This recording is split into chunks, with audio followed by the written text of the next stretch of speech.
Hello everyone, स्वागत है आपका हमारे YouTube channel history for you में। आज के अंक में हम पाषाण काल के विभाजन और निम्न पुरा पाषाणकालीन संस्कृतियों पर चर्चा करेंगे।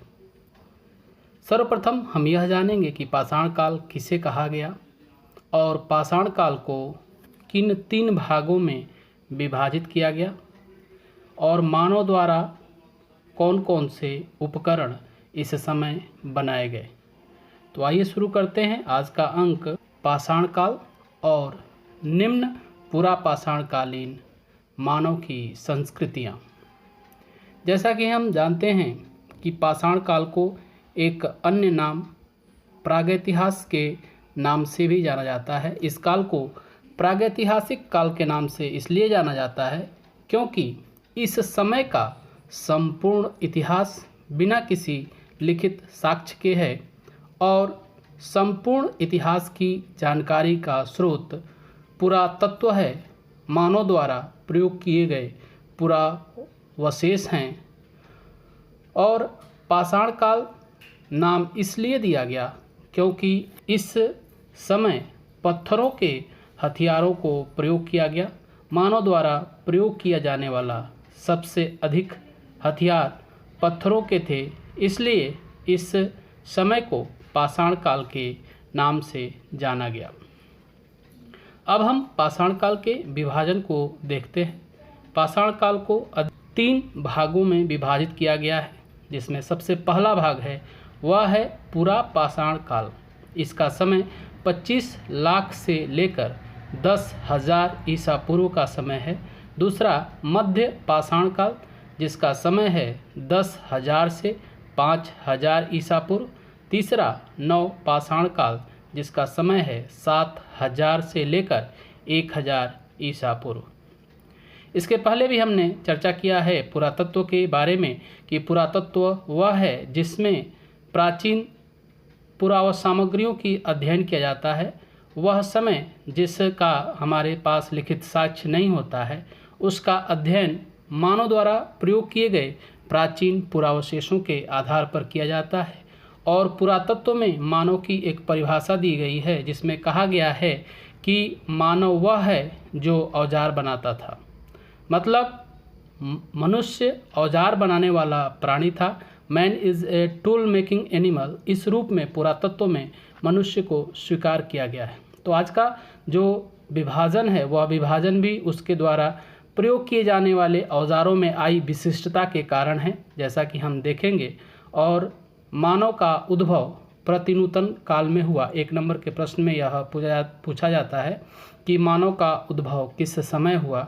तो जो 3 विभाजन है पुरा पाषाण काल, मध्य पाषाण काल और नव पाषाण काल। जो पुरा पाषाण काल है उस पुरा पाषाण काल को भी 3 भागों में विभाजित किया गया है और इस विभाजन का उद्देश्य अध्ययन की सुविधा है। इस लंबे समय 25 लाख ईसा पूर्व से लेकर 10,000 ईसा पूर्व के समय के इस लंबी अवधि को अध्ययन की सुविधा के लिए 1870 ईस्वी में लार्टेट महोदय ने 3 भागों में विभाजित किया। जो सबसे पहला विभाजन है वह निम्न पुरा पाषाण काल, अंग्रेजी में लोअर पैलियोलिथिक एज, जो 25 लाख से 1 लाख ईसा पूर्व का समय है। दूसरा मध्य पुरा पाषाण काल, मिडिल पैलियोलिथिक एज, 1 लाख ईसा पूर्व से 40,000 ईसा पूर्व का समय। और तीसरा उत्तर या उच्च पुरा पाषाण काल, अपर पैलियोलिथिक एज, जो 35,000 से 10,000 ईसा पूर्व के बीच का है।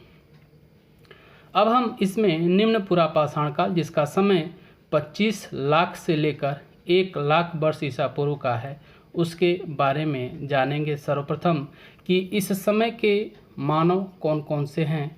तो इस समय के पहला मानव है ऑस्ट्रेलोपिथिकस अफ्रीकेनस, दूसरा है पिथिकेंथ्रोपस इरेक्टस, तीसरा है पिकिंग मानव और चौथा है हिडलबर्गीय मानव। अर्थात निम्न पुरा पाषाणकालीन मानव यह 4 मानव हैं: ऑस्ट्रेलोपिथेकस अफ्रीकेनस, पिथिकेंथ्रोपस इरेक्टस, पिकिंग मानव और हिडलबर्ग मानव। निम्न पुरा पाषाणकालीन मानव की प्रमुख विशेषताएं। जो निम्न पुरापाषाण काल का मानव था, उस मानव ने अपने 4 पैरों से उठकर 2 पैरों पर खड़ा होना इस निम्न पुरापाषाण काल समय में प्रारंभ कर दिया था। यही वह समय था, यही वह विशेषता थी जिसने मानव को जानवरों की श्रेणी से अलग कर दिया और संभवतः रामापिथेकस 4 पैरों से चलता था और पेड़ों पर निवास करता था। ऑस्ट्रेलोपिथेकस ने 2 पैरों पर खड़ा होने का प्रयास प्रारंभ कर दिया और संभवतः जावा मानव और पिकिंग मानव 2 पैरों पर खड़े होने लगे थे। और यह जो महत्वपूर्ण परिवर्तन था, इस परिवर्तन ने मानव को एक शिल्पी बना दिया। किसी भी वस्तु को हाथ से उठाकर वह देख सकता था और वह आवश्यकता अनुसार पत्थरों के औजार बनाने लगा। यह बहुत बड़ा परिवर्तन था निम्न पुरापाषाण कालीन मानव की कि मानव अब 2 पैरों पर खड़ा होकर चलना प्रारंभ कर दिया और मानव एक शिल्पी बन गया जो औजार बनाने लगा था। अब हम निम्न पुरापाषाण कालीन संस्कृतियों पर चर्चा करेंगे। मानव जब पेड़ों से उतरकर पृथ्वी पर चलने लगा तो उसे जमीन पर चलने वाले ताकतवर जानवरों से मुकाबला करना आवश्यक हो गया और वह पत्थरों के उपकरणों का निर्माण किया। इन पत्थरों की रचना के आधार पर पुरापाषाणकालीन संस्कृतियों को यह नाम दिए गए हैं, जिसमें पहला नाम है पूर्व चेलियन संस्कृति, प्री चेलियन कल्चर। इस संस्कृति का समय 1,25,000 वर्ष ईसा पूर्व माना जाता है और इस काल में मानव के जो पाषाण हथियार थे, जो पत्थरों के हथियार थे, वह भद्दे थे, बेडौल थे। उनमें बहुत अधिक तेजीपन नहीं था और समय जैसे जैसे बीतता गया, मानव ने पत्थरों के छिलके और फलक उतारे और आंतरिक भाग कोर को एक ओर से नुकीला बनाया और इस हथियार की जो आकृति थी वह बादाम के भांति थी। बादाम जिस तरह नीचे में चौड़ा होता है और ऊपर जाकर नुकीला होता है, मानव इसे पकड़कर नुकीले भाग से जानवरों का शिकार करता था और इस हथियार को मुष्टिछुरा, चौपदे, पोइंग या हाथ की कुल्हाड़ी, अंग्रेजी में हैंड एक्स कहा गया। इस तरह मानव इतिहास के सर्वप्रथम अस्त्र निर्माण का श्रेय पूर्व चेलियन संस्कृति के वाहक यूरोपीय मानव को जाता है। अर्थात यूरोपीय मानव जो पूर्व चेलियन संस्कृति का था, उसने सर्वप्रथम इतिहास में अस्त्रों का निर्माण किया।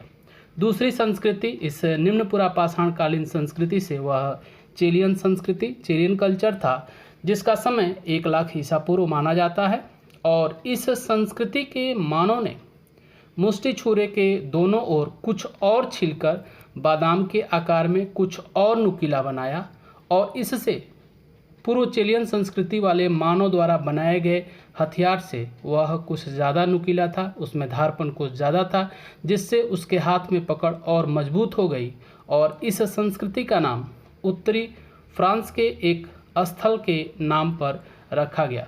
तीसरा अबावेली एस्यूली संस्कृति, और इस संस्कृति का नाम फ्रांस के सेंट एस्यूल और अबावेल नामक स्थानों के आधार पर पड़ा।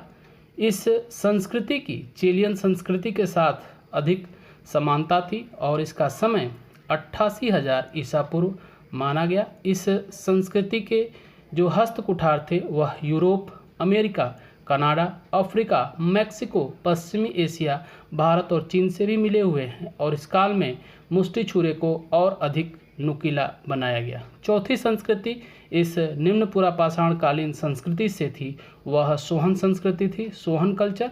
यह एशिया और अफ्रीका के भूखंडों में गोल पत्थरों, जिनको पेबल्स कहा गया है, इनको तोड़कर बनाया गया और इन उपकरणों को चापर, चापिंग हथियार कहा गया। पेबल पत्थर के उन टुकड़ों को कहा गया जिनके किनारे पानी के बहाव में रगड़ खाकर चिकने और सपाट हो जाते थे और चापर, चापिंग संस्कृति का उपकरण सर्वप्रथम पंजाब के सोहन नदी से प्राप्त हुए हैं, इसलिए इसे सोहन संस्कृति के नाम से भी जाना गया। अब हम देखेंगे उन उपकरणों को जो निम्न पुरापाषाणकालीन उपकरणों से संबंधित है, जिसमें जो बादाम की आकृति का हैंड एक्स बनाया गया, पैलियोलिथिक एरा के कुछ इसी प्रकार की आकृति थी। और जो निम्न पुरापाषाण काल के जो अन्य उपकरण थे, जो धीरे धीरे फ्लेक को छील करके उनमें धारपन और नुकीलापन लाया गया, कुछ इस तरह के उपकरण थे। और तीसरे प्रकार के उपकरण यह थे जो इस निम्न पुरापाषाण कालीन संस्कृति के मानवों द्वारा प्रयोग किए गए। इस तरह हमने आज के अंक में देखा कि पाषाण काल को कितने भागों में विभाजित किया गया है। परीक्षा में प्रश्न पूछा जाता है, वह पाषाण काल किसे कहा गया, या प्रागैतिहासिक काल से क्या समझते हो, प्रागैतिहासिक काल की क्या परिभाषा है। पुरातत्व में जिस समय का अध्ययन किया जाता है, जिसके अध्ययन का संपूर्ण स्रोत पुरातत्व है, वह प्रागैतिहासिक काल है। और पत्थरों के हथियारों के प्रयोग किए जाने के कारण इसे पाषाण काल के नाम से भी जाना जाता है। इसे जो 3 भागों में विभाजित किया गया, पुरापाषाण काल, मध्य पाषाण काल और नवपाषाण काल, यह विभाजन का आधार पत्थरों के हथियारों में जो धार था, जो बदलाव था, उसके आधार पर किया गया। पुरापाषाण काल का विभाजन अध्ययन की सुविधा के लिए 1870 ईस्वी में सर्वप्रथम लॉर्ड टेट महोदय ने इसे विभाजित किया।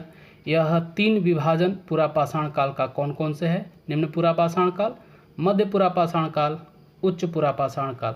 और निम्न पुरापाषाण काल के मानव कौन कौन हैं, वह प्रश्न भी ऑब्जेक्टिव प्रश्न में पूछा जाता है कि ऑस्ट्रेलोपिथेकस अफ्रीकेनस मानव किस समय का मानवीय जीवाश्म था, या अन्य जो जीवाश्म थे जैसे हिडलबर्ग मानव, पिकिंग मानव, पिथिकेंथ्रोपस इरेक्टस मानव, ये निम्न पुरापाषाण कालीन मानव के जीवाश्म थे। निम्न पुरापाषाण कालीन मानव की प्रमुख विशेषताएं क्या थी? तो उस विशेषता में था, सबसे बड़ी विशेषता कि 4 पैरों से 2 पैरों पर खड़ा होना प्रारंभ किया था इसी समय, और मानव एक शिल्पी बन गया। निम्न पुरापाषाण कालीन संस्कृतियाँ कौन कौन सी थीं?